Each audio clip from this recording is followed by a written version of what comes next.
जय श्री राम दोस्तों, मेरे चैनल मिस वैष्णव में आपका हार्दिक स्वागत है। आज हम सुनेंगे ऋषि पंचमी व्रत कथा। महीने भाद्रपद के शुक्ल पक्ष की पंचमी को ऋषि पंचमी व्रत किया जाता है। चलिए शुरू करते हैं ऋषि पंचमी व्रत कथा। राजा सुताशव ने कहा कि हे पितामह, मुझे ऐसा व्रत बताइए जिससे समस्त पापों का नाश होवे। तब ब्रह्मा जी ने कहा, राजन, मैं तुम्हें वह व्रत बताता हूँ जिससे समस्त पापों का विनाश हो जाता है। वह ऋषि पंचमी का व्रत है जिसके करने से नारी जाति के तमाम पाप दूर होकर नारी पुण्य की भागी होती है। इसके बारे में तुमसे एक पुरातन कथा कहता हूँ। विदर्भ देश में एक उतंग नाम के सदाचारी ब्राह्मण निवास करते थे। उनकी पतिव्रता नारी सुशीला से एक पुत्री और एक पुत्र का जन्म हुआ। पुत्र सुविभीषण ने वेदों का सागोपांग अध्ययन किया। कन्या का समय अनुसार एक सामान्य कुल में ब्याह कर दिया, पर विधि के विधान से वह कन्या विधवा हो जाती है, तो वह अपने सतीत्व की रक्षा को पिता के घर रहकर के जीवन यापन करने लगी। ब्राह्मण ने सपरिवार गंगा तट पर कुटी बना ब्राह्मण बालकों को विद्या अध्ययन कराने लगे। एक दिवस कन्या माता पिता की सेवा कर एक शिलाखंड पर शयन कर गई। रात भर में उसके सारे शरीर में कीड़े पड़ गए। सुबह जब कुछ शिष्यों ने उस कन्या को अचानक इस दशा का तो उसकी माता सुशीला को आवेदन किया कि गुरुपुत्री के दुख को देखिए। गुरु पत्नी ने जाकर अपनी पुत्री की दशा देख के नाना तरह से विलाप करने लगी और वह पुत्री को उठाकर ब्राह्मण के पास ले आई। ब्राह्मण भी पुत्री की दशा देखकर अति विस्मय हो उठे और दुखी हुए।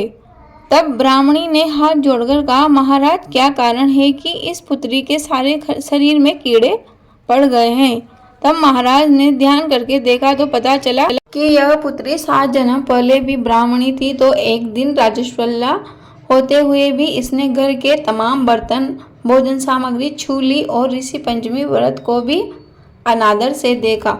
उसी दोष के कारण इस पुत्री के शरीर में कीड़े पड़ गए हैं। क्योंकि राजस्वला रोज धर्म वाली नारी प्रथम दिन चांडाली के बराबर, दूसरे दिन ब्रह्मघातनी के बराबर व तीसरे दिन धोबिन के समान शास्त्र दृष्टि दूषित मानी जाती है। तुम्हारी कन्या ने ऋषि पंचमी व्रत के दर्शन अपमान के साथ किए। इससे ब्राह्मण कुल में जन्म तो हुआ पर शरीर में कीड़े पड़ गए हैं। तब सुशीला ने कहा, महाराज, ऐसे उत्तम व्रत को आप विधि के साथ वर्णन कीजिए जिससे संसार के सारे प्राणी मात्र इस व्रत से लाभ उठा सके। ब्राह्मण बोले, हे सधर्मिणी, यह व्रत भाद्र मास की शुक्ल पक्ष की पंचमी को धारण किया जाता है। पंचमी के दिन सुंदर नदी में स्नान कर व्रत धारण कर सायकाल सप्त ऋषियों का पूजन विधान के साथ करना चाहिए। भूमि को गौ के गोबर से लीप कर उस पर अष्ट कमल दल बनाकर नीचे लिखे सप्त ऋषियों की स्थापना कर प्रार्थना करनी चाहिए। पहले ऋषि महर्षि कश्यप, अत्रि, भारद्वाज, विश्वामित्र, गौतम, जगदम्बरी और विशिष्ट महर्षियों की स्थापना कर आचमन, स्नान, चंदन, फूल, दीप, नैवेद्य आदि से पूजन कर व्रत सफल की कामना करनी चाहिए। इस व्रत को करके उद्यापन की विधि भी करनी चाहिए। चतुर्थी के दिन एक बार भोजन करके पंचमी के दिन व्रत आरंभ करें। सुबह नदी या जलाशय में स्नान करके गोबर से लीप के सर्वतोभद्र चक्र बनाकर उस पर कलश स्थापन करें। कलश के खंड में नया वस्त्र बांधे।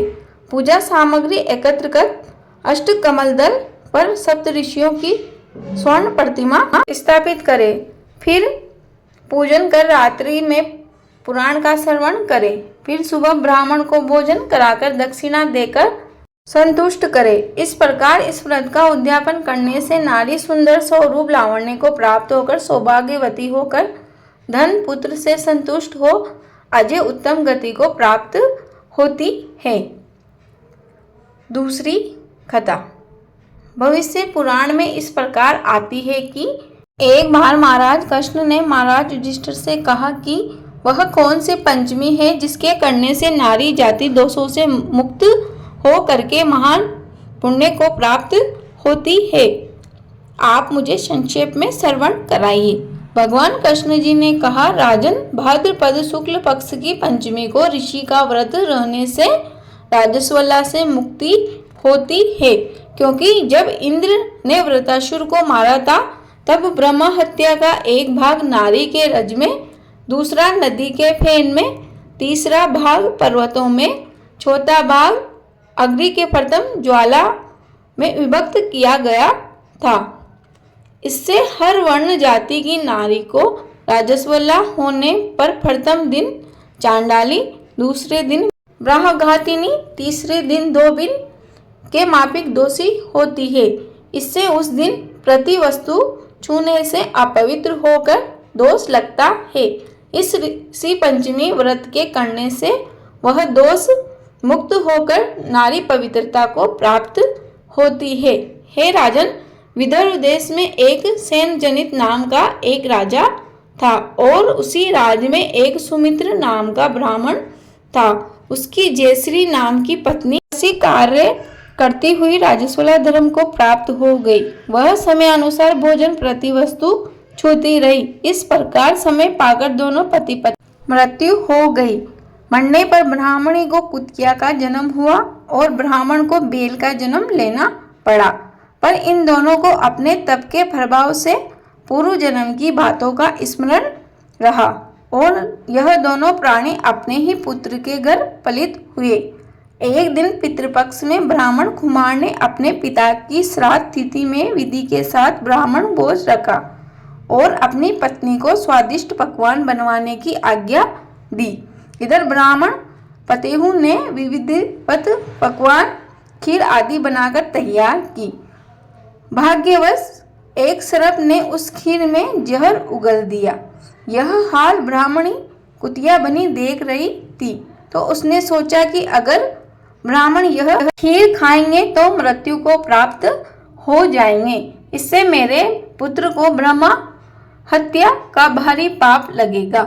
इससे उस खीर को कुतिया ने जानबूझकर झूठी कर दी। इस पर बहू ने कुतिया को इतना मारा कि उसकी कमर तोड़ दी और खीर फेंक के दूसरी खीर बना ली। फिर श्राद्ध कर सब ब्राह्मणों को भोजन कराया। रात को कुतिया ने जाकर अपने पूर्व पति बेल से दिन में होने वाली घटना बताई, तो बेल बोला, प्रिय, तुम्हारी ही पाप के सहर से आज मुझे बेल होना पड़ा और आज मेरे लड़के ने दिन भर मुंह बांधकर जोता है और अभी तक एक मुट्ठी घास भी नहीं डाली। यह सारी बातें छुपा हुआ ब्राह्मण बालक भी सुनता रहा, जिससे वह बड़ा दुखी हुआ और माता पिता को भोजन देकर वह वन चला गया।